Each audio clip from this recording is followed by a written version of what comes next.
Good evening, everyone. Please stand, salute. Stereo sound.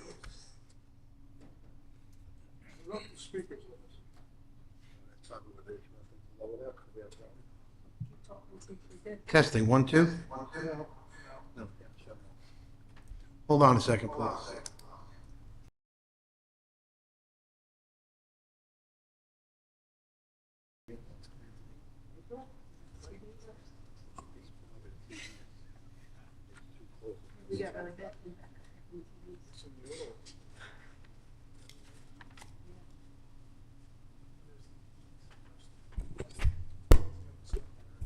Hello? We have 2 blocks of them. Test, 1, 2.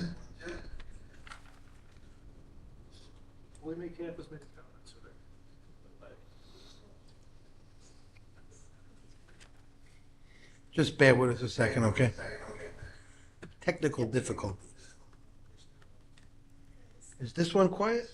No, I can hear, it's coming through. They need the TV remote.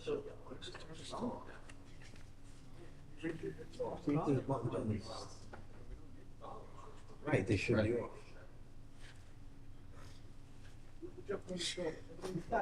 He's got it. Listen, you're in the hot seat. Test, 1, 2. Oh, look at that. Let's try this again. Good evening, everyone. Please stand to salute the flag. Pledge allegiance To the flag of the United States of America and to the republic for which it stands, one nation, under God, indivisible, with liberty and justice for all. In accordance with the Open Public Meeting Act, it is hereby announced and shall be entered into the minutes of this meeting that adequate notice of this meeting has been provided by the following: posted on the bulletin board of the office of the Township Clerk, posted on the bulletin boards within the municipal complex, printed in the Home News Tribune and Cranberry Press on December 29, 2023, posted on the Monroe Township website, and sent to those individuals who have requested personal notice. Madam Secretary, roll call, please. Ms. Carey? Present. Mr. Lupo? Here. Mr. Masters? Here. Mr. Busman? Ms. Caratori? Here. Mr. Tanzi? Here. Mr. Jaffe? Here. Mr. Cole? Mr. Jadis? Here. Chairman LaFada? Here. In the absence of Mr. Busman, Mr. Jaffe will be full voting member this evening. Okay, board members, you received the minutes of our last meeting, April 30th, 2024. Do I have a motion to accept? I'll make that motion. Do I have a second? Second. All in favor? Aye. Thank you. Mr. Lupo abstain? He wasn't here this morning. Okay, I'm going to let council take over the first application. Sure. Which is BA-5242-23. Mr. Chairman, we received correspondence from the applicant requesting that the application be carried to the board's July 30th, 2024 meeting. Initially, the request was made that the notices be carried, but subsequent to that, we received an email this afternoon acknowledging that the board would likely require the applicant to renotice in advance of that meeting, and that was acknowledged. So it would be a request for the application to be carried to the board's July 30th, 2024 meeting with an acknowledgement that they would need to renotice by mail-in publication. Okay, do we need to put that to a vote, or? You have the discretion to do that if you'd like. Okay, I'd rather get it on the record that we're requiring the Concordia MZL LLC to repost for July's meeting. Do I have a motion? I'll move that Concordia. Second. renotice. I'll second. I second. Madam Secretary, roll call, please. Ms. Carey? Yes. Mr. Lupo? Yeah. Yes. Mr. Masters? Yes. Ms. Caratori? Yes. Mr. Tanzi? Yes. Mr. Jaffe? Yes. Chairman LaFada? Yes. Thank you. Okay, next application is BA-5221-22, Suresh Muttapandi / Maxwell Mashah. Please come forward. Good evening. It's Lorelei Taunton with Crest Engineering and the applicant Maxwell Mensa, and he does not have attorney, so I will be doing the majority of the speaking, if that's okay with the board. That's fine. Right. I'm going to go get my displays. I didn't know you were so full of technology tonight. If I could swear you in quickly, Ms. Totten? Do you swear the testimony you're going to provide is the truth, the whole truth, and nothing but the truth? I do? If you could state your name, spell your last name, and give us your address for the record, please. Yes, Lorelei Totten, T as in Tom, O-T-T-E-N, with Crest Engineering Associates, Inc., at 100 Reich Drive, Millstone Township, New Jersey. You want me to do my credentials as well at this point? What was it? You want her to set forth her professional credentials on the record. No, you've been here before, so. Thank you. We'll accept your. Your licenses are still in good standing? They are. Perfect, thank you.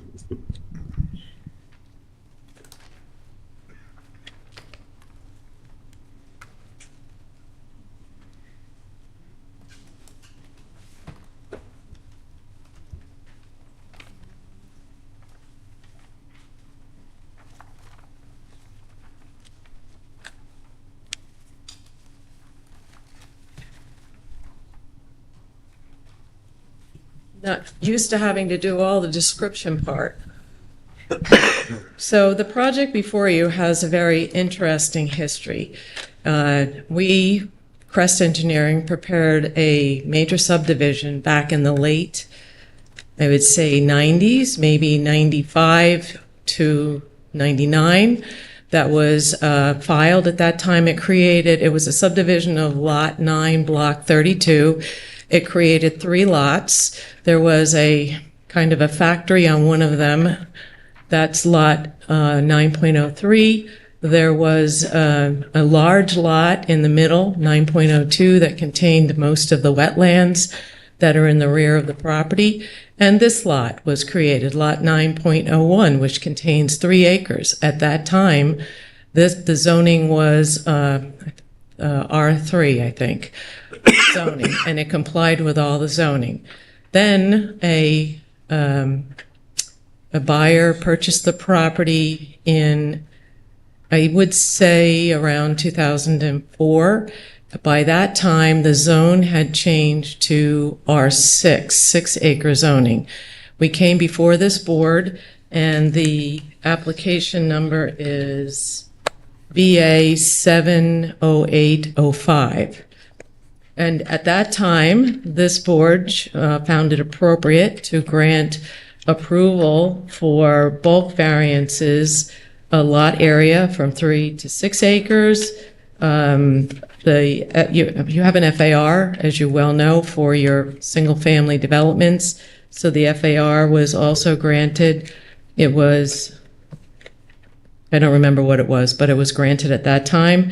And then also lot frontage and lot width was granted, because they all met the 3-acre zone, but not the 6-acre zone.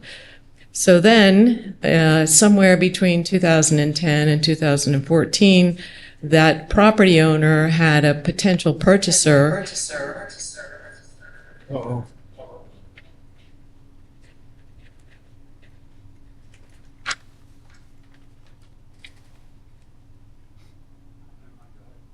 Potential purchaser who, I don't recall whether it was the potential purchaser or the property owner who hired a contractor who brought in fill, because at that time, the house was to be located in the low part, which is adjacent to Hoffman Road on, I guess, the top of the sheet that you're looking at.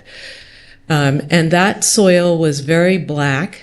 It was a recycled soil that had come from sandblasting ship bottoms up in Bayonne. And there were testing results that I believe were clean, but you can't reuse soil like that without getting permits from DEP. So the builder removed the soil.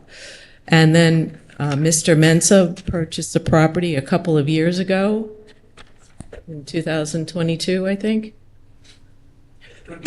21, thank you, in 2021.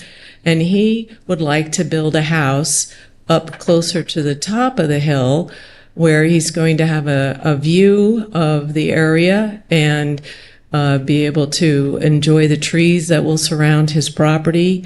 And he's submitted plans prepared by another engineer, so there's been work done on this prior to my becoming re-involved with this project.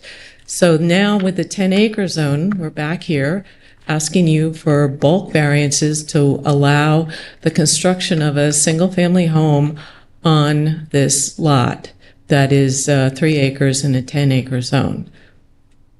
So that's pretty much where we are. I can give you a description of the property. It slopes from the south to the north towards Hoffman Station Road. There's a low area just before Hoffman Station Road. There's still a little bit of a tree line along Hoffman Station Road. A lot of it, as you can see from the aerial portion to the right of the actual drawing, is wooded. And I note that the neighbor to the right has a row of trees he's installed close to the property line. You can see them if you look really closely at that aerial. And you can see that there is on that aerial and also on our plan and survey of property that there's an existing dirt drive that goes from Hoffman Station down a little bit, then uphill to the area on the right of the white kind of box shaped with a corner cut off. And that area that's been cleared there, that is where the house is proposed to be located, to give you a sense of where it is on the aerial compared to where it is on the site plan. Now, unlike the application we submitted back in 2004 or 5 for the 3 acre to 6 acre variances, this one has a very specific home. Mr. Mensa has had architectural plans prepared for this, and he's had the testing required on the site for the septic system. He wants to continue using that dirt road or gravel road to reach to the site. There is a small ditch with a pipe in it, which you can see, and that pipe would be replaced to allow better grading of the road to become wider. At the bottom, it's been requested by your township engineer to install a paved entrance 20 feet into the site, which I think is a great idea. It keeps the stone on the property. We're proposing stone because it's more environmentally sensitive than asphalt is, and it is a long driveway, which the stone does require a waiver, which we're asking for, and that's the reason for the waiver, to have the least impact on the site as possible. Additionally, as I pointed out, there are a lot of trees on the site, and we're trying to minimize the amount of clearing that would be done in addition to what the cleared spots that exist now. I don't believe any other trees need to be removed, but we would be happy to stake out the limits of clearing to identify any trees that do need to be removed so that that could be taken care of properly with a tree removal permit. And it was requested that the steep slopes be put into an easement. I would be very happy to work with both the planner and engineer to make that easement happen to protect the steep slopes and the trees that are on those steep slopes. With regard to the soils that I described to you, there is a comment in Mr. Resimo's letter with regard to that as well.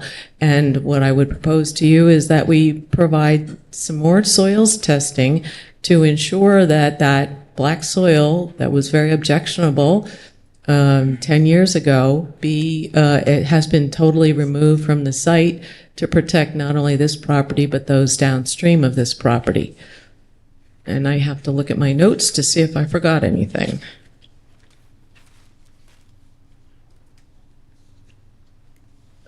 I would like to put onto the record the variances that we are requesting. We would request a variance from 10-acre lot size where 3 acres is provided. The density, which is lots per acre, permitted is 0.15. With a 3-acre lot, it ends up being 1.33. Lot frontage for 10 acres is a 400-foot requirement, and this lot has 239.47 feet. Lot width, because the lines are not parallel, is approximately 236, where 400 feet is required. We do have sufficient lot depth. It's 612 feet deep. The front yard setback is 75 required, and we have 347.8 feet. The rear yard is 75, and we have 146.1 feet. And the side yard setback is required is 50. We are asking for a slightly under 4-foot waiver to 46.2 feet to allow the house to be located so that it infringes the least on those trees that are on the steep slopes, so we can protect those slopes. The house is shaped as it is, with an extension to the front and the garage, so that it does fit nicely in the area. The garage doors do not face the street. They face the driveway. All of that is one single, it was at one point a detached garage, but it's been made into and connected to the house so that it's all one building now. The house height is under 35 feet when measured along the front, as is required by Monroe Township. And we would add all those dimensions to all of the architecturals, as well as add the distance between the house and the septic system to show that it meets the requirements of Monroe and the Chapter 199 rules for septic systems. Finally, we're proposing a well instead of connecting into the public water system, which is not only is it 300 and almost 50 feet from the house down to the road, it's another 400 feet up the road. So we have submitted for an application to the, I always want to say sewer authority, the Municipal Utilities Department, for a water, actually a negative water approval. We have submitted documents showing that it would be much more expensive to bring a line 400 feet down and then a water line, service line up to the house. And in comparison to installing a deep well along with the required water treatment that might be needed for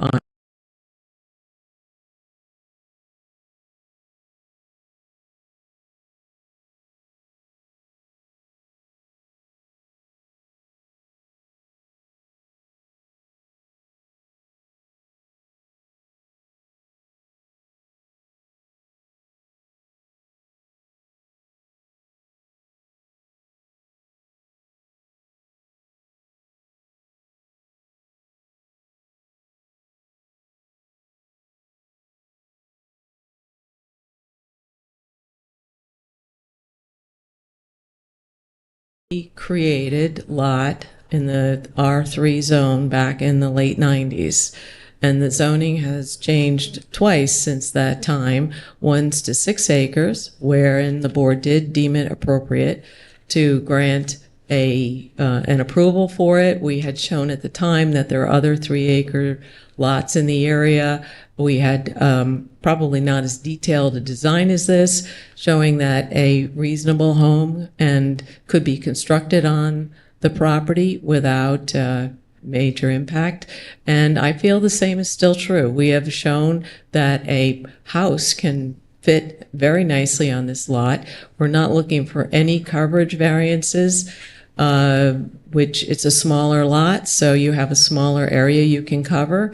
We are only asking for, if it was a 3-acre lot with a 50-foot side yard setback, we would be asking for a slight variance from the lot side yard setback, so because we could technically move the house over and it would not need that variance, but it's better suited to the topography to be located where it is. So we're asking for that waiver. With regard to the house sizes, I brought the tax maps with me. I'm sorry, not house, lot sizes. Quite a few of the lots across the street from this property are 3 acres. So this is not out of character with the neighborhood. The house size is similar to those in the neighborhood. There are other lots along here that have fairly long driveways, notably the lot to the right of this property has a pretty long driveway itself. So it's definitely not out of character with the neighborhood at all. And I can go over to my tax maps to show you the smaller lot sizes, but most of the other side from Route 522 down to around this area are 3 acre and smaller lots. So it does fit into the character of the neighborhood. And based upon all of that, I think you can grant these bulk variances since in the past, the board did grant this, although every case, I understand, does stand on its own and we have to make this case for itself. But it is a pre-existing lot. It's definitely a C1 hardship in this case.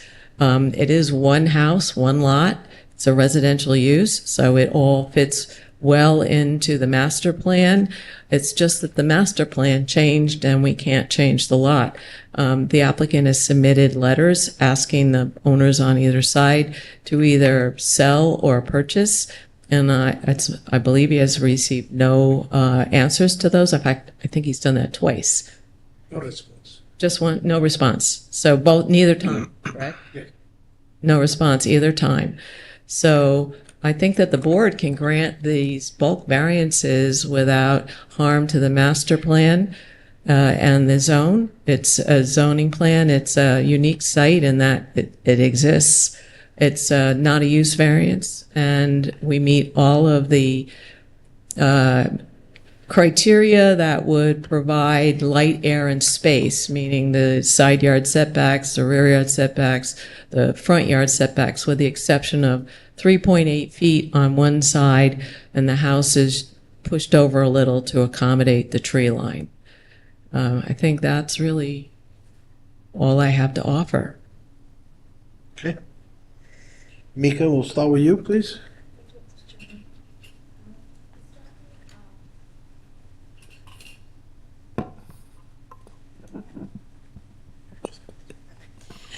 Ms. Orton, quick question. You are in receipt of CME review letter, March 12th, 2024? I am. And I think you've answered most that you would be providing, information on or are complying with most of these items. No.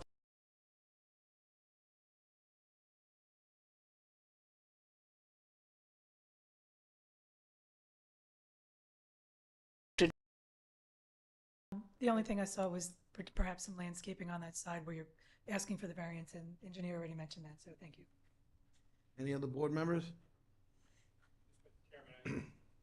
Going off. I am in agreement with the variance because moving the house, though they could meet the setback, it would put the house closer to the steep slope, which is on the other side of the property. So I would agree with the variance recommendation.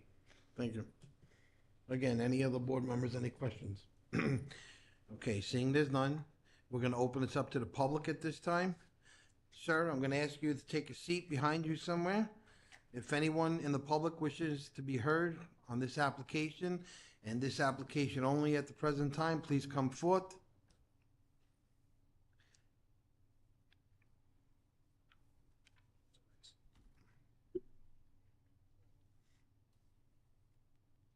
If I could just swear you in quickly, if you could raise your right hand, do you swear any testimony you're going to provide is the truth, the whole truth, and nothing but the truth? I do. If you could state your name, spell your last name, and give us your address, please, for the record. My name is Michael Yatsko, Y-A-T-S-K-O. My address is 47 Hoffman Road, Monroe Township, New Jersey. You can sit, relax, it's okay. Go ahead, shoot away. All right. So I guess my first concern, we talked about contaminated soil on the property. So, well, actually, just start off, I just want to make one correction. You had referred to the property on Hoffman Station. I know. It's Hoffman Road. Yes. Hoffman Road, so in case that matters at all, but the front of the property, I guess, at some point in time had been filled in with contaminated soil. Do we know for a fact that that soil was removed? Do we have any record on that? I'm going to refer that to the engineer. I'm going to ask the applicant and the applicant's engineer what information they have regarding that. We did go out and inspect it after it was removed to make sure that it was removed and that it was back to the grades that had been there previously. So I do know that that's a fact. Okay. And it was required, the person who was in the construction office is no longer with Monroe, though. So, but we will conduct testing because it is important to make sure that it was all removed. Okay. So at that point that you inspected the property, what type of inspection was that? Walking the property. Okay, so just a visual inspection. Well, the material that was brought in was black, so it was easy to see where it was no longer. But anything could be easily covered up with a pile of leaves or, kicking around soil. So how much, how deep, how far did that soil go? When you're concerned with having drinking water, we all have wells out there, as Mr. Mercer is going to have his own well also at one point. So we are concerned of what's going on in the ground, any kind of disturbance that happens during construction, during testing, if anything has to be remediated, what happens and who's responsible if our clean drinking wells that are current all of a sudden become contaminated. And there's been that problem on Hoffman Road before. The applicant has indicated that he will allow us to do the testing that's required. If something is found, as was indicated by Mr. Resmo, it has to be reported to NJDEP, and then it has to be remediated, and it will be remediated under the supervision of an LSRP, which is a licensed site. Remediation. Yes, remediation person. Yes, I always forget what it stands for, but this person is specifically licensed by NJDEP to oversee the remediation of sites, and they have a fiduciary responsibility there, so you can be sure that person is going to oversee it properly and make sure that anything that's there is cleaned up. The owner of the property and the prior owners are actually responsible for contamination on that site, if there is any. Okay. All right. So we don't know for sure how much of the soil was brought in, how much of the soil was taken out. There's no record on that anywhere. And we're going to test, you'll have testing done to see if there's any more contaminated soil or any contamination that's spread. How far in that area on that property is that soil testing going to be done across the property to see if anything's spread? And how deep, I guess, are we going to go? We'll be testing in accordance with the NJDEP protocols. Okay. And will we be able to see or get copies of all the test results? I think that's important, being a neighbor. Mr. Chairman, yeah, whatever is submitted to the town is public record. Okay. So when they provide that documentation to the township, it's you can request it through the Open Public Records Act. Okay. All right. In reference to, I guess that handles all the contamination factor right there, if there is any. In addition, I'd like to talk about the tree removal on the property. I guess it was about a year ago that I came home to the property. I maintained my property well, and I found a generous amount of trees on the left side of my property vandalized with orange paint. They were spray painted, marked X's, arrows, numbers, letters. I guess somebody did not have a correct copy or a survey when they came in to mark the property, and I was just told it's a mistake. So I'd like to be notified if any clearing is going to happen. I'd like to be notified beforehand so I know when things are going to be done. I'd like to be around. I'd like to see is the property staked out, like you're saying, for conservation easement. And I'm worried because it is a slope. It is an area where a lot of stormwater rolls through there. The stormwater rolls right through the front of that property, comes down to mine. It's like a raging river. We're at the bottom of the trough right there. Everybody's stormwater comes from across the road, through those woods, so, and down through my property. So it's important that the land stay natural as possible to subside that water, to ease it. And we're talking about, it could be erosion problem, and it does get bad at times. With regard to giving you notice, I don't see that there's a problem with that. I don't know whether it would be best if I notified Mr. Rasmowitz and he did, or if we did it directly when we staked out and we walked the site for the tree clearing. My suggestion is to meet with the neighbor on the Yeah, site. yeah. You and the applicant and We can, yes. label all the trees. So the conservation easement that you're speaking about, that's gonna range from down I guess you're gonna call it the left side of the property, you're looking at, down the left side of the property along the house, and go all the way to the front, down the side of the driveway out to the front there? Is that where you were? We have to look at it and work it out, but something along those lines. The left side of the house. Yes. Following the limited disturbance line, and then bring it out to the front to, depending on the soil testing and if you have any remediation to do, we'd have to restore that area. But the intent is that whole left side that's Okay. not being disturbed. All right. To maintain those slopes and, to allow, water to percolate in the ground and the trees to hold the steep Definitely, slope because, back. Yeah, you got a generous amount of old growth trees on that slope right there, that hill, and any kind of stormwater that's generated from the size of this house, it's got to go somewhere. So everything runs downhill. Intent is to keep as many trees. Right, keep as many trees as possible, definitely. Mm-hmm. Okay, I mean, and from what I've seen, we have it on the plans. There's no retaining walls No? I don't believe so. along the slope to hold back anything for the house. No retaining walls. The driveway's a little steeper in the middle, but no The retaining. reason I asked, because there was quite a amount of lines marked on the ground on my property as well, spray paint all over the place, and I just got concerned about, why all this, Yes. is being done. I have to, especially on my property. I have to say, we were only hired in the fall of '23, so Okay. I think So you're that precedes, related to this. yes. So no retaining walls. No heavy lines. I could see that up there. This the top of the bank right here. I think that, Is here, yes. so, there'll be still a garage, because the house is gonna be overhanging. Excuse me, sir, can you use the microphone? That's okay.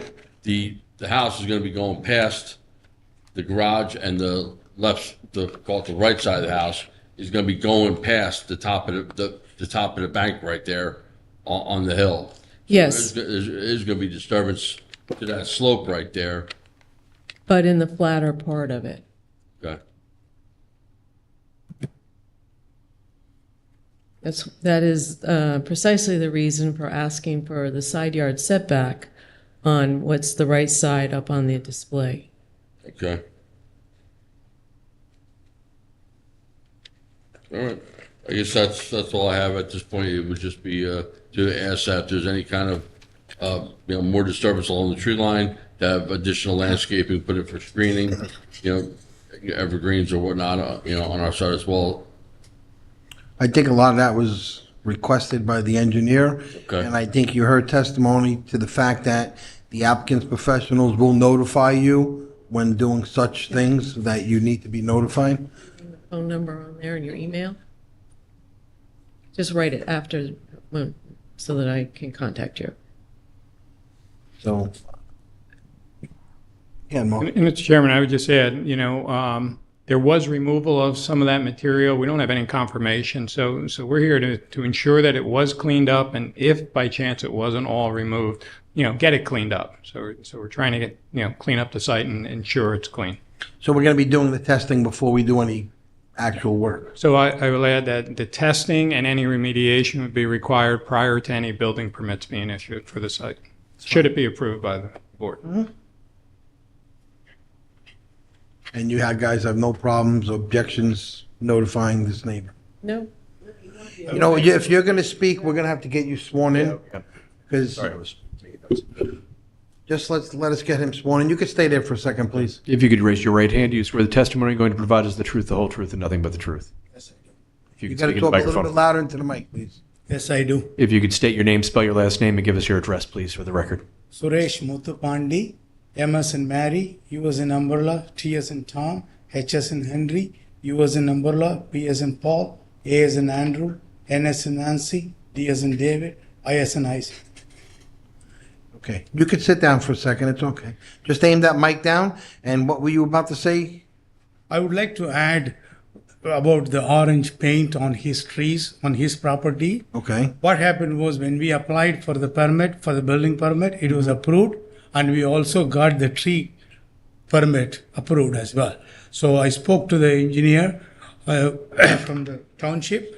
They told us to mark the trees, whatever that we want to remove, and he wants to inspect before we do any work. So all we did is we decided whatever trees that needs to be removed. We thought it's all on our property based on the survey we had. We went and marked it.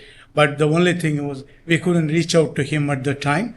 But definitely we were about to go and consult with him before taking out any trees. Okay. But at that point, work got stopped because the township realized that the building permit should not have been approved because of this bulk variance from That's exactly what I was just going to say. How'd you get an approval on a house when you can't even use the land yet? No, it was approved, but we didn't know that it was Okay. this issue. Okay, so nothing has been built. Whatever was marked in error. Yes. It was all caught in time. So now before you do anything, your professionals will contact this neighbor and advise him when they're going to come in and do something. Yeah. And I will also work with him to make sure that we are not cutting down any trees because of his erosion concerns. Okay. Does that suffice? Yeah, we'd definitely like to be notified before anything happens. They already, it's on the record. They will. They'll notify you. I'm saying, because, there was no permit, in fact, for any kind of tree removal when he came on the property. If you're gonna mark somebody's property out, you have to know where you're gonna be. At that point, you were trespassing and you vandalized my property. Well, nothing was vandalized yet, so. No, it was. They were marked. Well, It's a fine line. I agree with you, but is the property currently surveyed correctly? Yes.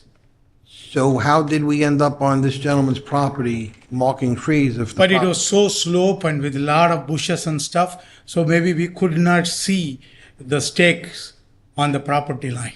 Okay, so again, as they indicated before they move forward with that, they will notify you and contact you and they'll be there and you guys can well, the side work of it the out as property- neighbors. The side of the property is definitely marked out clear, because after that was done, I had our engineers from Amertech come in. They put pins, holes, ribbon on every point on that whole side along our property there. So it is more than clearly marked right now. I'm sure they will comply with that. All right, and that's all I'm asking for, It was disturbing to come home and see everything I take care of covered in spray paint, I understand. and had to look at it for quite some time. And I guess at this point, that's all I've got. Very good. Thank you. Okay, thank you very much for your time. You're welcome. Anyone else in the public? Yes, ma'am. Come on up. Good evening. If I could swear you in quickly, if you could raise your right hand, you swear any testimony going to provide is the truth, the whole truth, and nothing but the truth. If you could state your name, spell your last name, and give us your address, please, for the record. Ariana Jacopelli, IAC. Sit down. Use the microphone. Ariana Jacopelli, IAC, OPELLI, 35 Hoffman Road, Monroe Township, New Jersey, 08831. Okay. Oh, I heard mommy. Go ahead. Okay, so I'm the neighbor to the right. The house that's Yeah, on the right of that picture. So I've had the pleasure of meeting Mr. Mensa. I didn't really know the extent of the plans and where things were going to be. But from our perspective, we really built here just because it was a very tranquil, quiet, serene piece of land.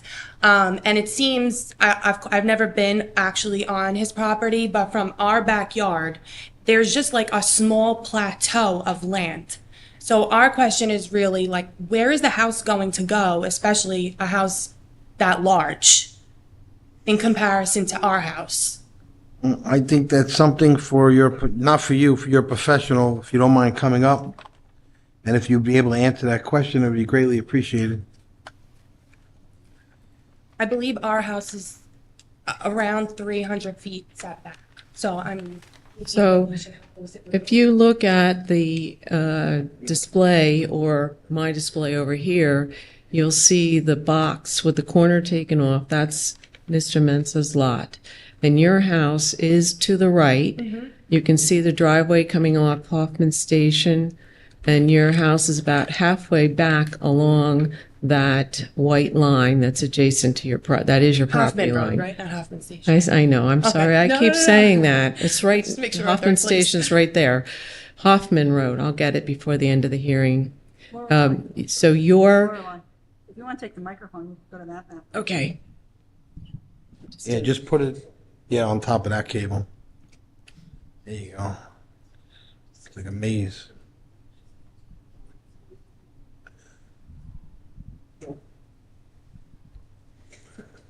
Maybe I shouldn't. It's kind of a spaghetti. Yeah, we have faith in you.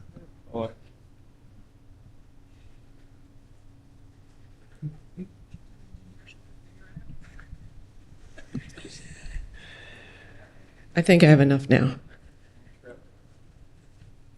Okay, so if you can see this display that I'm pointing to the property line to the right, and you can see your house is located a little bit more than halfway down the common property line, and the proposed house is going to be approximately in the same location, slightly further back, I believe. Your house is, you said 300 feet off. His is a little under 350. So it's still like a good 50 feet behind our house, essentially. Well, it's adjacent to the front of his house is probably going to be even with the back of your house. Back of our. Yes. I guess our question is like, what could we do to maybe preserve the kind of ruralness of the area? Lorelei, can you just use the Oh, microphone? I'm sorry. Our question would, I guess, be, what could we do to, ensure that the privacy is still there and we're not essentially looking at the front door of their house? I think our engineer covered that with respect to greenery, trees and stuff. Mark, am I correct? Well, they did agree to provide some buffering, but I think it's appropriate to discuss that, exactly what it would be for the resident. I mean, it directly impacts our Yeah, because I just feel like the front of like when you come out in the backyard, you're looking at the front of their house. So is your client willing to enhance the buffering along that property line for the neighbor's pleasure? Yes. Yes. And that would be submitted again before we do any work, correct? Correct. As part of resolution compliance. And would they have to reach out to the neighbor? I would suggest, and I welcome some input from our planner as far as maybe like a double row of evergreen type plantings, staggered. Yeah, we would recommend that we would work with our landscape planner with Ms. Totten to make sure there's like a staggered row of evergreen planting to ensure buffering of 365 days. Would it be possible to also have like a fence put up? I would defer to the applicant if they're willing to do that, but again, I think working with the, 3 professionals here, we can try and install as much of plantings as possible to make sure the buffering is adequate. What is your definition of a fence? A PVC fence? From where? A fence store? No. All right, I deserve that. When I say from where, are we coming from the street to the back of their property? I would just say or, from the back of the property to like where the driveway would be. Like where it kind of, the driveway wraps around, like the closest point to our property. So something that would start before your property but end after your property, then there'll be nothing else, just a section. You would want that in lieu of evergreens? Both. Just because I feel like it's kind of invasive that it's right in our backyard. I do. I mean, I don't have a problem at all with Mr. Mensah building. It's just the location of where the house would be. You know, again, we built there for a reason, and I feel like the, peace and tranquility of the property is now disturbed by having, almost a 7,000 square foot home right in our backyard. Is that something your client's willing to sit with the neighbor and come up with a certain section they would like to fence off? But yes, I would suggest perhaps from this. Excuse me, sir, you're not on the record. We don't know who you are at this point. If you wish to speak, you need to come up here and get sworn in.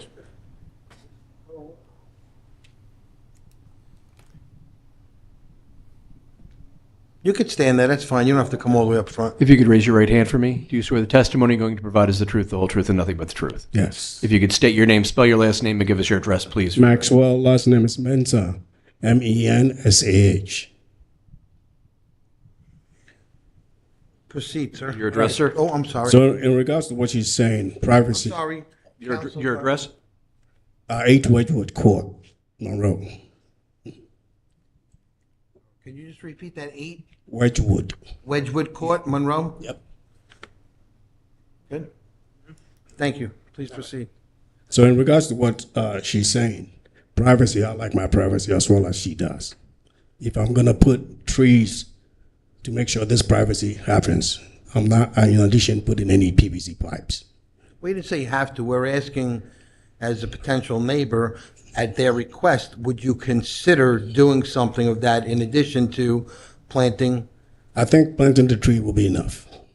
Right, well, that's your opinion, and that's fine, and you're entitled to that. We're asking as a board if you're willing to do it. So it's either going to be you would sit and maybe meet with the neighbor and discuss it. It would be a no, or it would be a yes. All right, I'll talk to the neighbor. Hopefully we can come to a So conclusion. if this application is to move forward, it's going to be pending or hindering on the conversation because she asked something. We're trying to establish some ground rules here before we even start anything. And we want to make sure everyone is happy on both sides. So again, if it goes to a vote, that may be a key factor in approval. Again, Mr. Lafata, I have no issue with Mr. Mensah building. It's just where essentially the house would be. Let my Yeah, go professional ahead. chime in here. So in order to have some basis for the board to take a vote on, I mean, typically we would do either evergreen plantings or a fence. It's not typical to do both because the fence would be on the property line, so you'd be looking at a fence. You wouldn't be looking at evergreens if you went with a fence. So it's usually one or the other is the route the board typically takes. Okay. So I think we need to establish that. I guess maybe if you have the preference, which would you prefer? You do have some, I think you have like a single row of evergreens over there near that property line that are yours. Yes, there are. Yeah. So I guess we would ask you, and then we could ask the applicant if he's agreeable to whether it's a fence or the landscaping. Okay, evergreens. Oh, you got the okay, huh? I knew that from the beginning. So is that acceptable? And we Yeah, would that's do fine what our with me. planner Thank you. suggested, double row, staggered, evergreen plantings of some substantial fine? size, of some size. Thank you. Yeah, again, like what, are they gonna be small? Like, obviously they're gonna take a long time to Typically, go. Typically, we ask for about 4 feet to start planting with, I think 4 or 6 feet, and they're 12 to 18 inches. And again, we'll work with our landscape architects, who is, licensed landscape architect with Miss Totten firm, to make sure, they are following the evergreen planting rows on your side and provide it more staggered, so you see a more visually buffered. Okay, and I evergreen. guess my question would be how long do they take to grow? So typically in the beginning itself, we'll ask for a minimum of 4 feet. I don't know how high they grow. I do not have a landscaping background, but, our landscapes, that's what typically they ask for, and it's supposed to grow to about 6 to 8 feet. Okay, and then also we were notified that the side yard setback was short from our side of the property. I believe it was like 42 feet. Yeah. It should be 50. 46.2, yeah, that's the variance they're asking for. So is there a way, I can't change their plan, but is there a way that their house could be in line with our house? I'm going to leave that to their engineer. It's where it is to work. If we move it further towards Hoffman Road, it will be in more steeper slopes.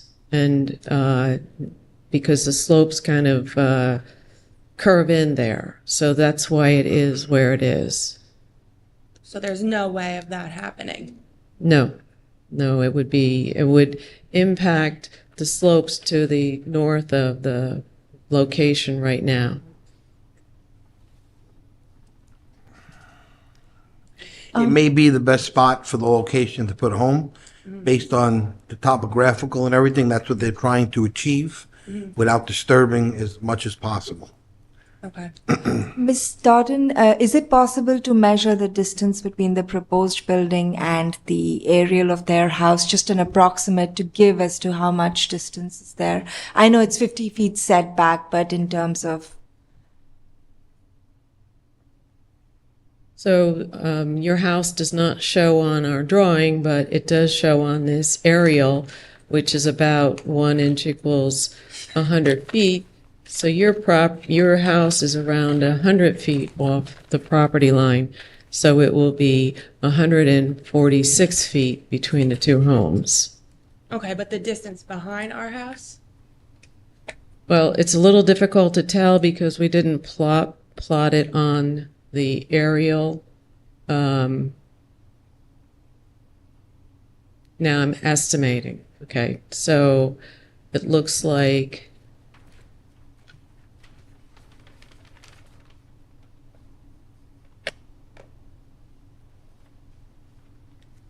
I think that the front of this house is very close to the back of your house, as best as I can tell looking at the aerial.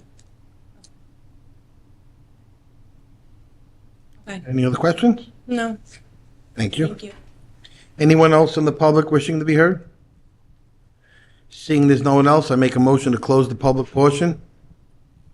Board members, do I have a motion to close the public portion? I move to close the public Is portion. there a second? All in favor? Thank you. Okay, board members, we have an application before us. You heard the applicant's professionals, you heard from the applicant. They're proposing a house with some variances.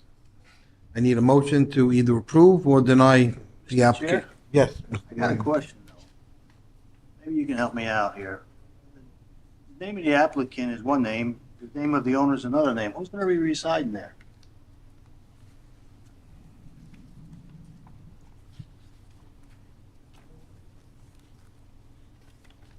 My understanding is Mr. Mensa is going to reside there. Hmm? I think my understanding is Mr. Mensa is going to reside there. I believe it's his residence. They're both on the paper here, Mark. I say, I believe Mr. Mutapandi is his contractor. The applicant's the actual builder himself as well. Okay, all right. With that said, I'd like to make a motion to approve. I think we had a motion on the table. I need a second. No, we didn't. I'm sorry.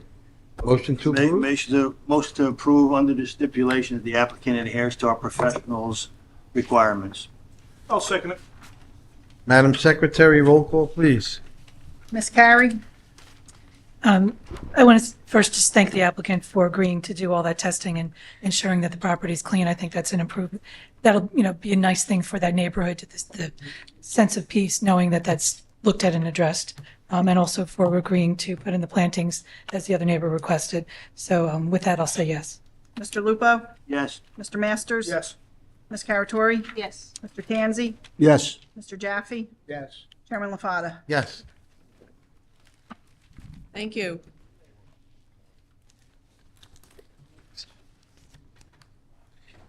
Okay, well, do you need a few minutes? The stenographer, do you need a few minutes? Just remember, you said that now, once we get started.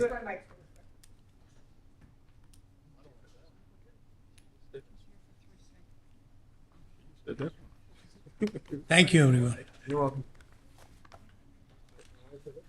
Good. Okay, next application, BA-5230-22, 3C Sac Self Storage LP. Please come forward.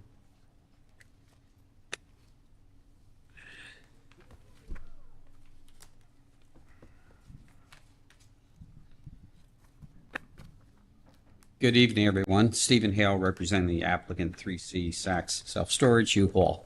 Thank you all for coming out this evening. Counsel, before we get started, I want to put on the record, we would like a copy of the transcript, please. No problem. Thank you.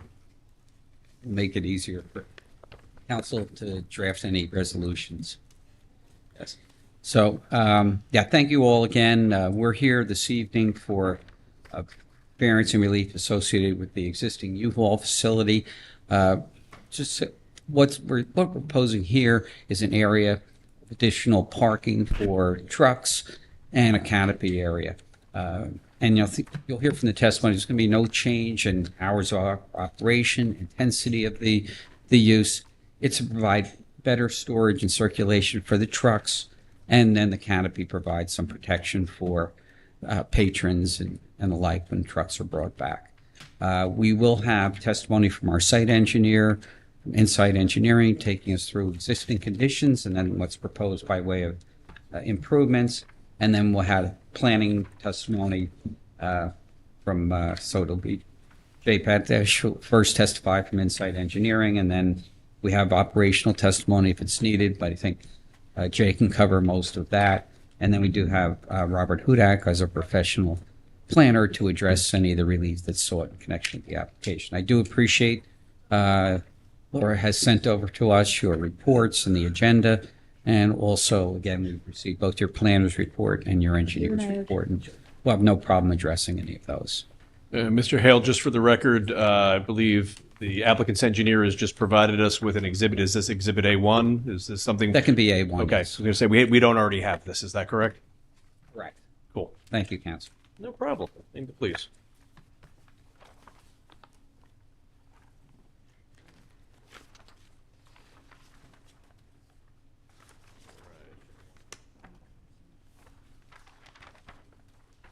If you could raise your right hand for me.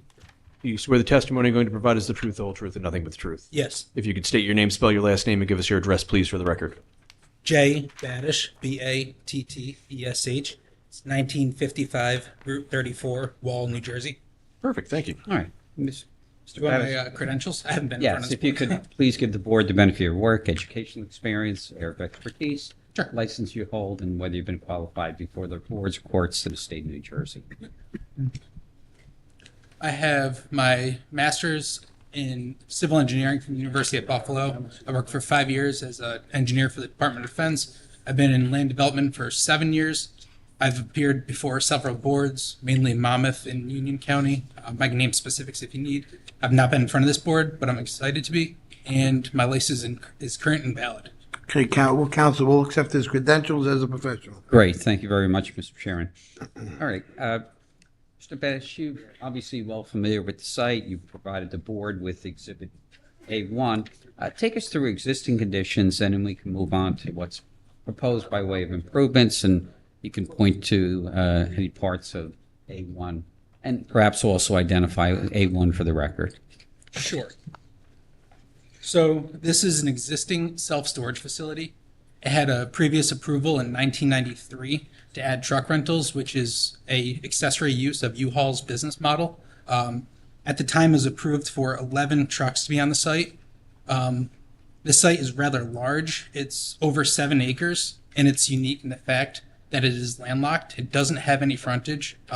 It's off of Route 33, about 400 feet back. by way of an access easement. With this application, what we're proposing to do is add an additional parking area in the front of the buildings. This parking area is 9,250 square feet, and our goal is to use this parking area for U-Haul's rental trucks. Currently, some of the trucks are, I'd say, overflowing from the site. They're parked within the driveway areas, and this is really just going to help organize the site.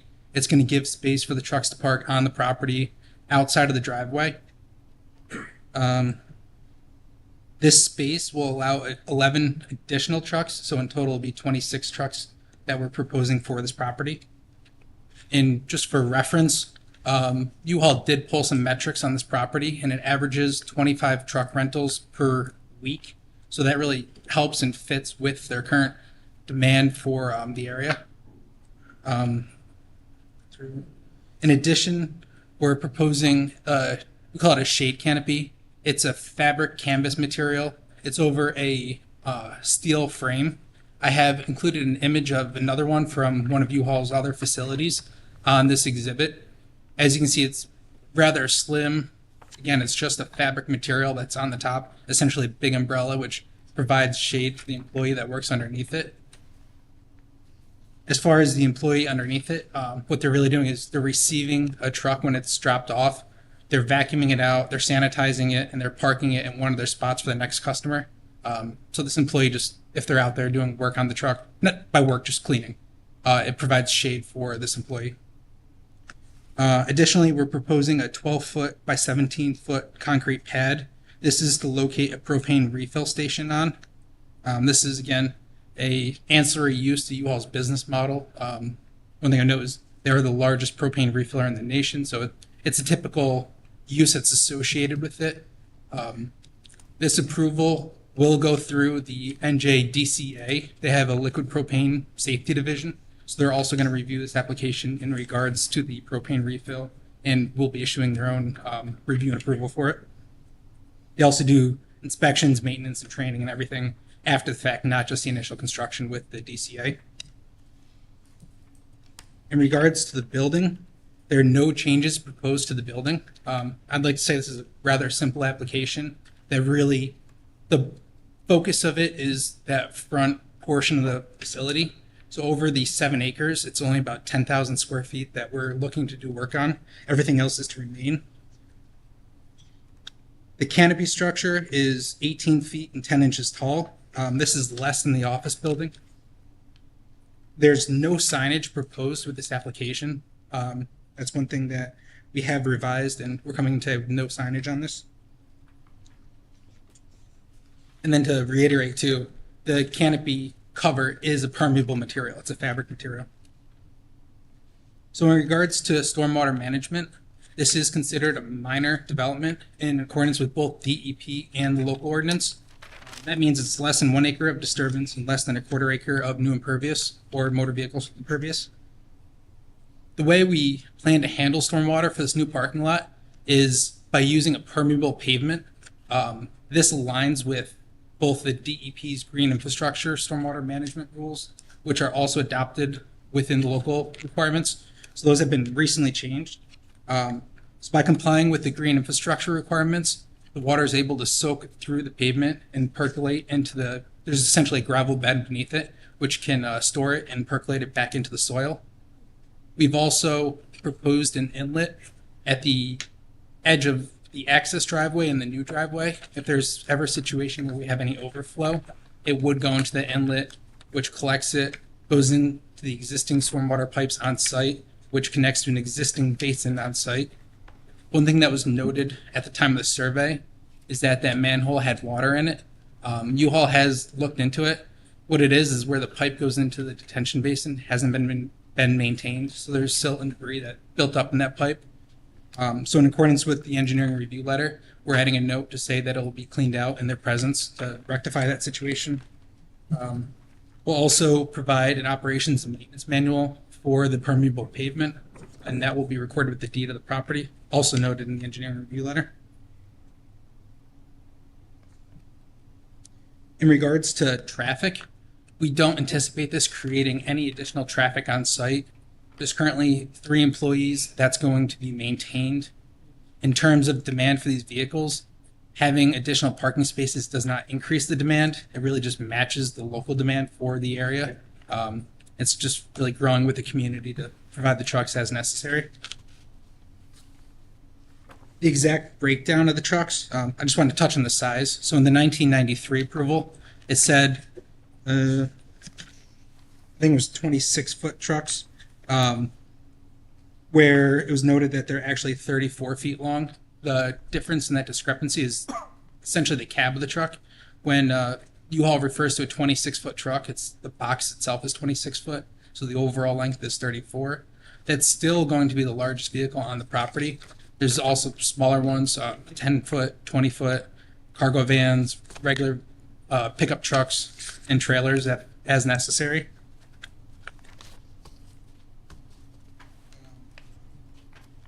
So the exact breakdown of the size of the vehicles, we can't give an exact breakdown of the different sizes. It really depends on the demand of what comes in and out from the site. But again, for reference, of the 25 vehicles per week, 80% of them are vans, trailers, and pickup trucks. So it's rather the smaller equipment is preferred within this area. For circulation, we've provided a circulation plan on sheet C301 of the site plan set, which was submitted. So this shows an SU30, 30-foot straight truck coming into the, we call it the shunting area essentially, maneuvering within that parking lot, and shows that it's feasible.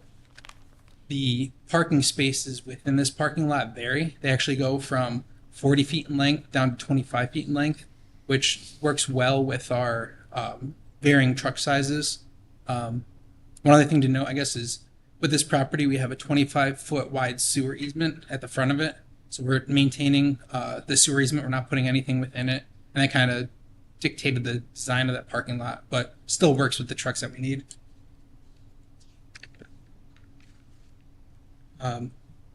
One additional benefit of the canopy is it acts essentially as a kind of a beacon for when someone drops off a vehicle. Rather than just leaving it in the accessway, the canopy is really an identifier. As you can see on the image, that a customer would come up to it, they would just park underneath it, and from there it would be the U-Haul employee's responsibility to vacuum it, sanitize it, and park it within the shunting lanes. So we think that'll help with customer orientation on the property.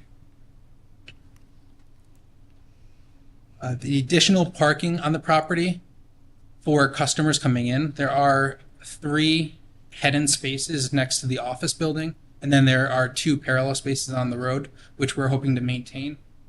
Additionally, there's space around the site. It's really a drive-up facility, so if a customer is unloading anything from the back of their car or truck, they would just drive up to their storage unit and unload it from the front.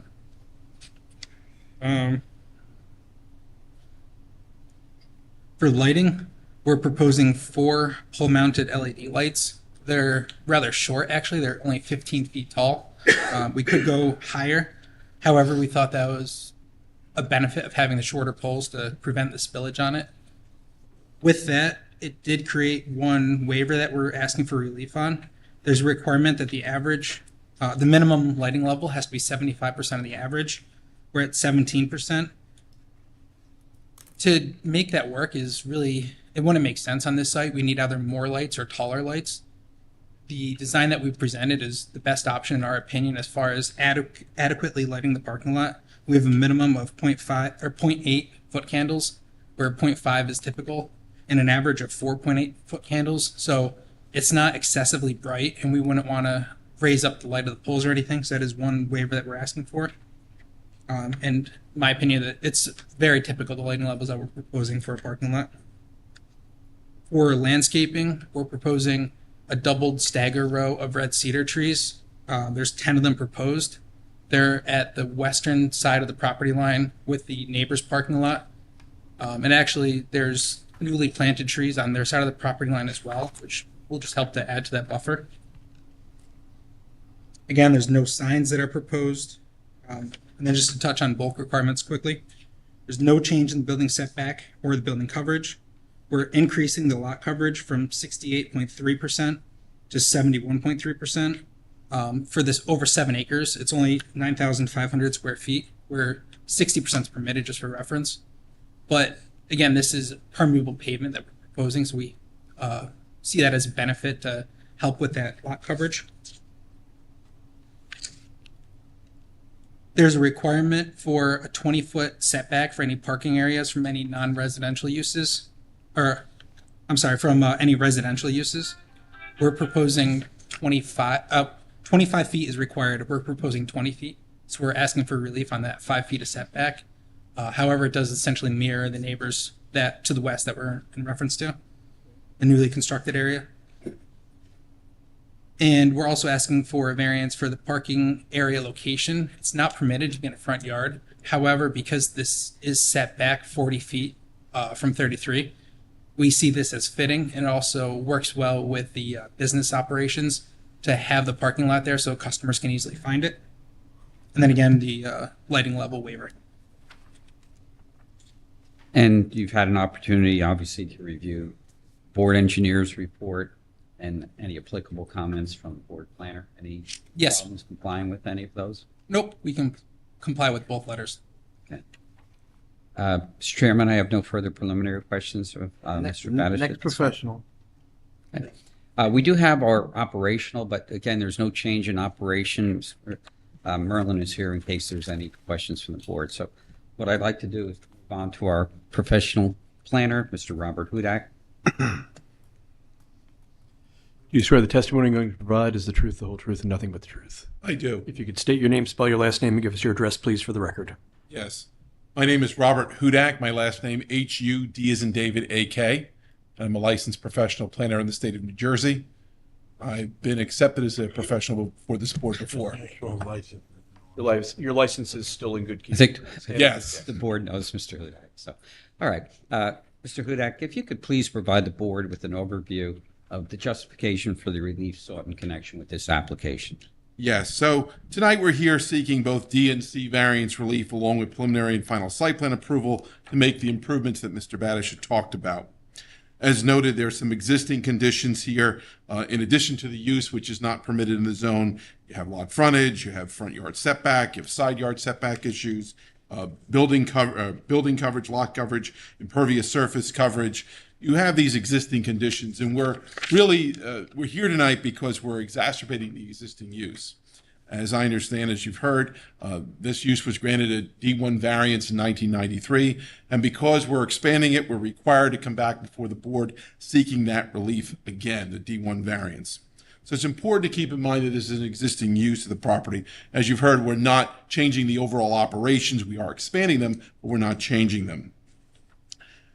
As noted, with the D1 variance, you must prove out the special reasons criteria as noted in the statute, that either hardship exists or that the project carries out the purpose of zoning, and that the site is particularly fitted for the proposed use.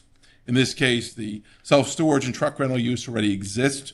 Proposed additional truck rentals and propane sales are a natural complement to the existing self-storage use. U-Haul, as you've heard, is one of the largest, if not the largest, retailer of tank refills in North America.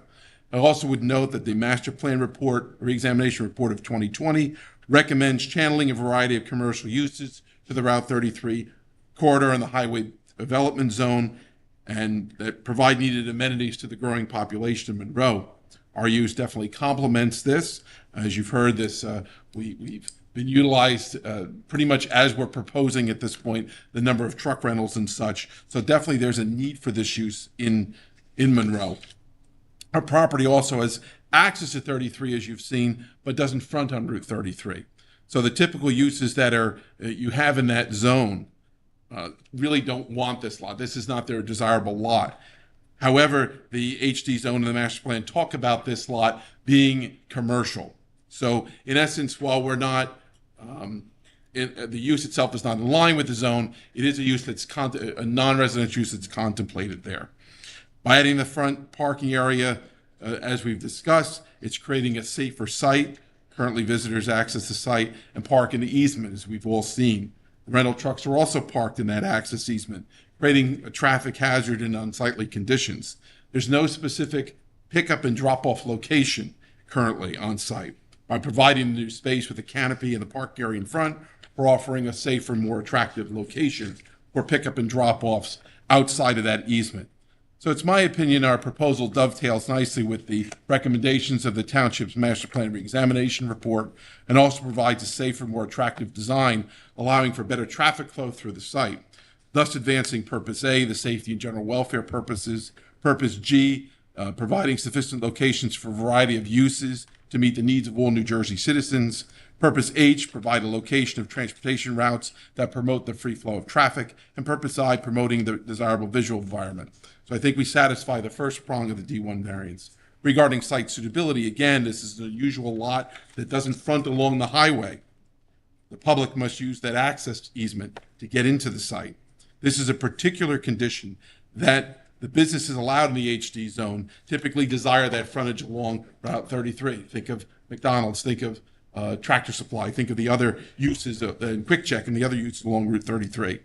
So our use doesn't require the same frontage requirements as the other uses, but still keeping within that non-residential character of the HD zone. So in my opinion, that makes the lot particularly suited for this use, as it still meets the objectives of the master plan as a non-residential use. Thus, I believe our application advances both the purpose of zoning, there is a hardship, and it's also particularly suited for the site. Concerning the C variances, I offer the following in relation to the C1 variance, which is known, as you know, as the hardship variance, where the exceptional narrowness, shallowness, or shape of the property and/or exceptional topographical conditions and/or some other exceptional situation, including the location of the buildings on the property, affect the proposed development, resulting in practical difficulties or hardships for the applicant in complying with the code requirements. As noted, this is an existing site. The building side yard setbacks are not changing, and they are the result of existing conditions on the site. Similarly, the distance to the residential zone is a result of existing conditions. The development of our site initially back in 1993 predates the zoning changes that allowed for the residential use on the surrounding sites. There's also a limited location in which to safely provide the necessary parking on site outside of the front yard setback. So there's really no practical location. We can't add property to our site to create that. So, in my opinion, these existing conditions related to the location of the buildings and existing conditions result in a hardship that justifies the variance requested. You also have the Flex C, or the C2, the Flex C variances, where the benefits of the proposed deviation outweigh any substantially outweigh detriments. The proposal has to offer a better alternative, zoning alternative for the community. In our case, we're seeking approval to modify the site to make the site safer and to improve usability. So it's my opinion our proposal advances the public good. As noted, this is a needed use in line with industry trends. The proposed parking in this particular location allows a better site functionality, although it does increase lot coverage. So there's your benefits versus your detriments analysis. The benefit of making the site safer outweighs the lot coverage requirement because we're creating the obvious drop-off location for the general public. Currently, as I understand, trucks are left they're enter and exit the site in different locations, or there's not a specific location. We're providing that. And we're also, as you've heard, addressing the stormwater concerns by providing pervious pavement where this parking area is going to be. So in my opinion, this advances both the safety and aesthetic purposes of zoning, as I said earlier. Also, our proposal provides adequate light, air, and open space and doesn't create a condition that results in any detriment to the surrounding properties. Of course, no variance can be granted without the finding that the negative criteria is also satisfied, that the variances can be granted without substantial detriment to the public good and without substantial impairment to the intent and purpose of the zone plan and zoning ordinance. In our case, our proposal keeps the property in line with the current streetscape. This is an existing use that we're improving, so there's no negative effects to the surrounding properties. This is existing. The operations are there. To my knowledge, there have been no complaints about this use. There are, in my opinion, no detriments to the public good.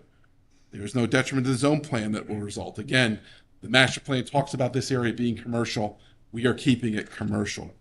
We also have some design exception, design waivers as well. And the standard for those design waivers is reasonability.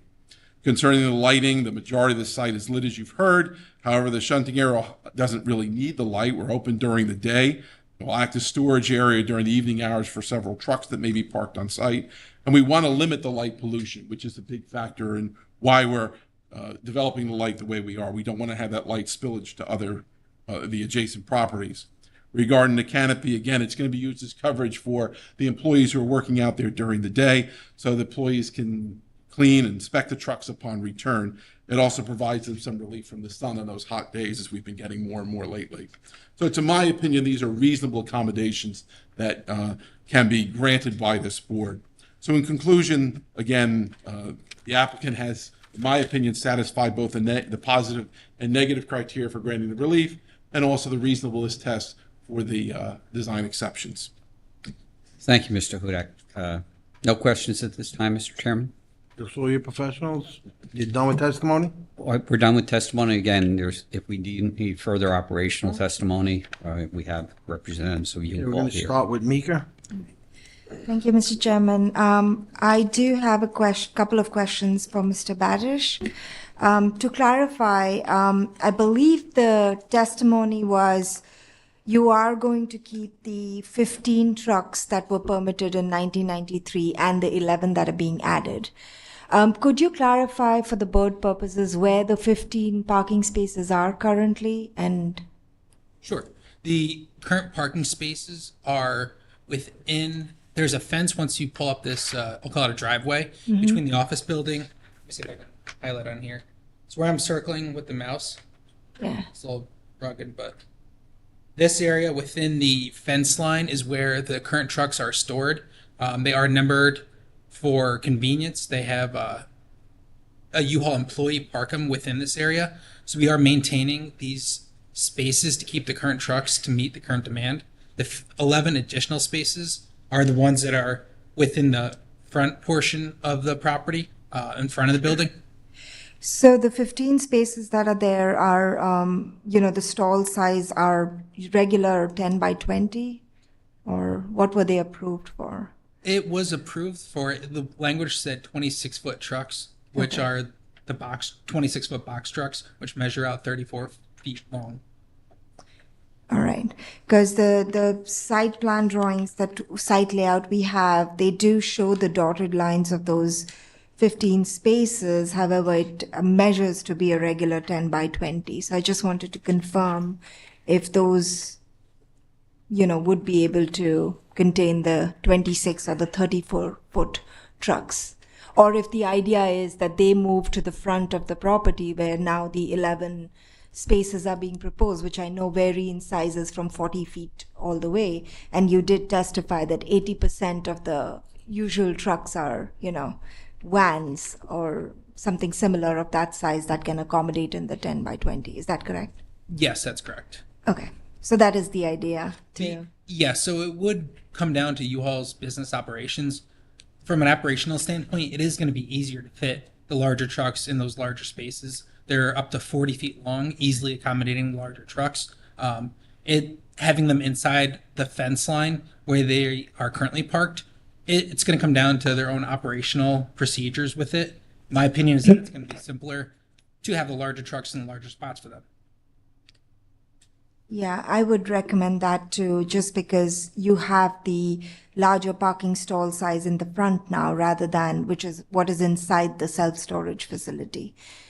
So that's one thing I would recommend, that the larger trucks be, if the board was looking to approve these, the larger trucks be placed in the new 11 parking spaces that are being proposed, and the smaller trucks go to the 15 spaces that are on the inside. We have no objection with that. Okay.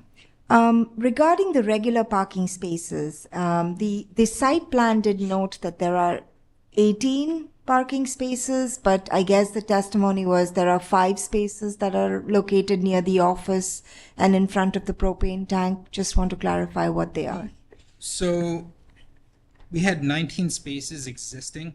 That was coming from within our parking zoning chart. Footnote 1 says per zoning compliance verification dated 6/26/13 for the project. So that was from a zoning compliance letter from 2013. That's where we pulled that number from. Okay. But currently, for the office use, these are those 5 spaces that are in the front of the, That's correct. near the propane tank. Are the 2 parallel spaces that are proposed in front of the propane tank also going to be used, or? That would be our goal, is to keep those two spaces as well. Okay, so you are proposing bollards around the propane? It will comply Area? with the DCA requirements for it. So we have bollards around it. They also have additional setback requirements for it, which will be reviewed through the DCA.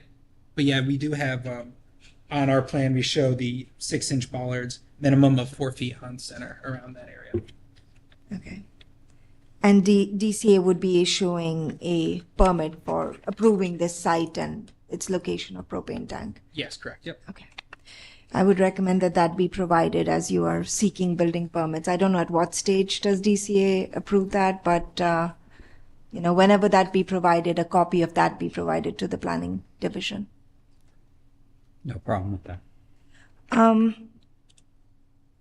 In terms of the lighting level, we did hear the testimony of, that why you're proposing the level you're proposing. One of the other items that was dated in our planning review letter, dated May 20th, 2024, we had recommended that would you be considering reducing the number of lights that are to be remain on after 12 midnight? Could we just clarify what the operation hours are and if that can be met? Sure. And the reason for asking that was because of the surrounding residential use around the property that would be recommended. Yep.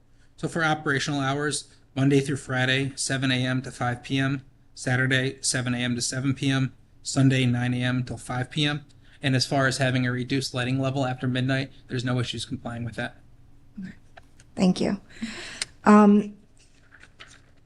Is there any fencing being proposed? Any new fencing near the truck parking area? There's no new fencing proposed. There's the double staggered landscape buffer on the western property line.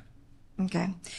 Now for my understanding purposes, say I am the truck rental person who's coming in to return.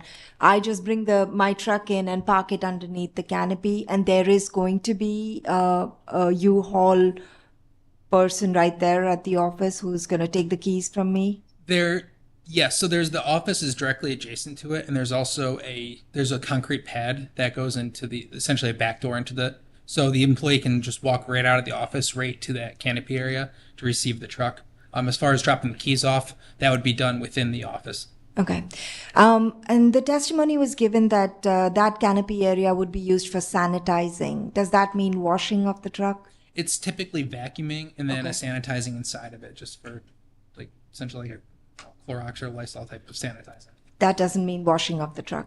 No, as far as actually washing the exterior of the truck, that's done less frequently. It's usually done with a maintenance period that's at an off-site location. It's an off-site thing? It won't happen on this site? No. Okay. Thank you for that. Is there any light maintenance on these trucks done on this site? Not done on this site.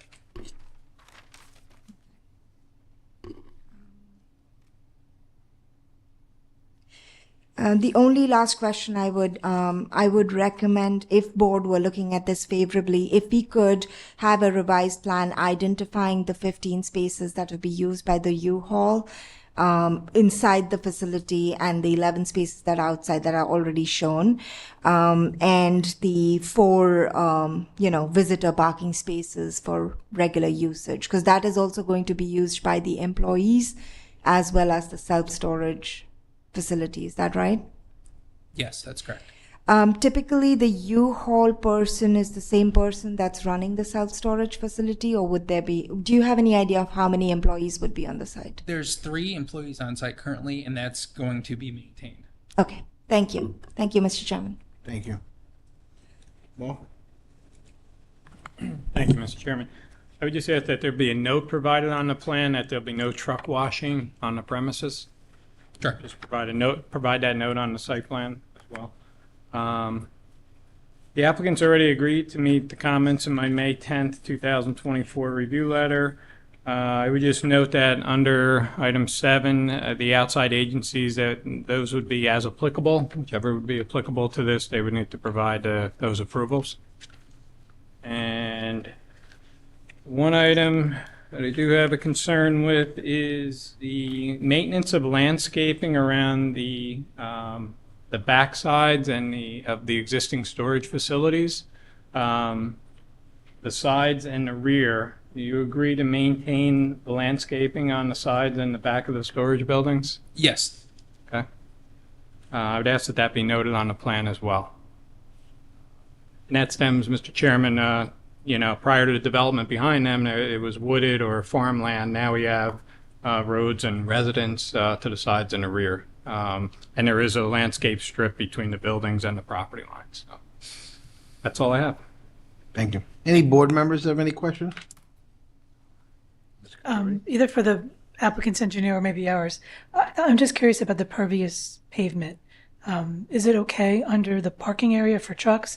I've heard of it being used like in a drive aisle, but not usually underneath where, trucks are going to be parking and perhaps dripping oil. And or am I just being sensitive? Chairman, it's permitted out there. They're not washing the trucks. That would be a real concern if you were looking to do truck washing. They do have to provide me some stormwater calculations, some additional information on soil testing on the impervious or the pervious pavement.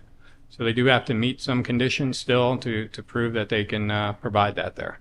But I'm comfortable with it, both in that drive aisle. It would be the drive aisle of the new parking area, right, not the main drive aisle coming in off 33. So I'm comfortable with that. Any other questions? And Mr. Chairman, to clarify that is included in your impervious coverage calculation, right? Even though you're proposing it as permeable, that's still concluded as impervious calculation. Yes, so for the exact number, it was just over 70% impermeable surface. That does include the permeable pavement, ironically, but yes, that is included. Yep, thank you.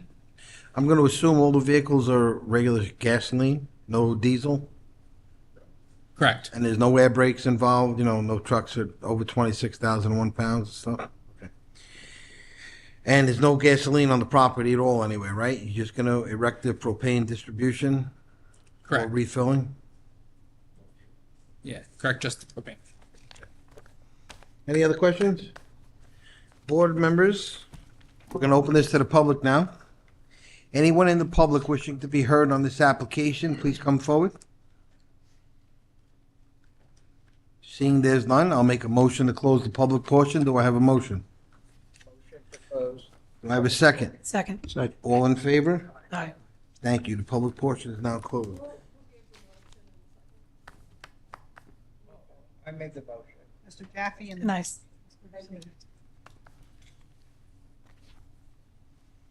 Okay, board members, we have an application before us. You heard our professionals. They're willing to meet everything, all the requirements issued. Do we have a yay or nay for this application to proceed? Make a motion to approve. Do I have a second? I'll second it. Madam Secretary, roll call, please. Ms. Carey? Although, yes, I believe that the planner was correct that the safety improvements of moving the trucks out of the back area where they're obviously not fitting anymore and moving them forward to this new location, including. There's a motion. It's going to be yes or no. Okay. Yes. Yes. Mr. Lupo? Yes. Mr. Masters? Yes. Ms. Caratori? Yes. Mr. Tanzi? Yes. Mr. Jaffe? Yes. Chairman LaFata? Yes. Thank you very much. Appreciate your time and hope everyone enjoyed the holiday weekend. You too. Okay, board members, we have to memorialize application BA-5244-23, Sukmanither Kaur. I'll move the resolution. Excuse me? Made a motion. Do I have a second? Second. All in favor? Aye. Thank you. Application BA-522-22, Rabshikar Covey. I'll move approval of the resolution. Motion. Do I have a second? Second. Okay. Just a clarification, you said 522-22. 5222-22. 52, yes. 3 deuces in there before the last two. Okay, all in favor? Aye. And the last application, Central Jersey Storage LLC, BA-5229-22. Second. Second. All in favor? Aye. Thank you. Anyone from the public wishing to be heard on any matters pertaining to this board? Seeing there's none, I make a motion to close the public portion. Second? Second. All in favor? Aye. Any discussion items? Any correspondences? I make a motion to adjourn. Motion Somebody wants to go? Second? All in favor? Aye.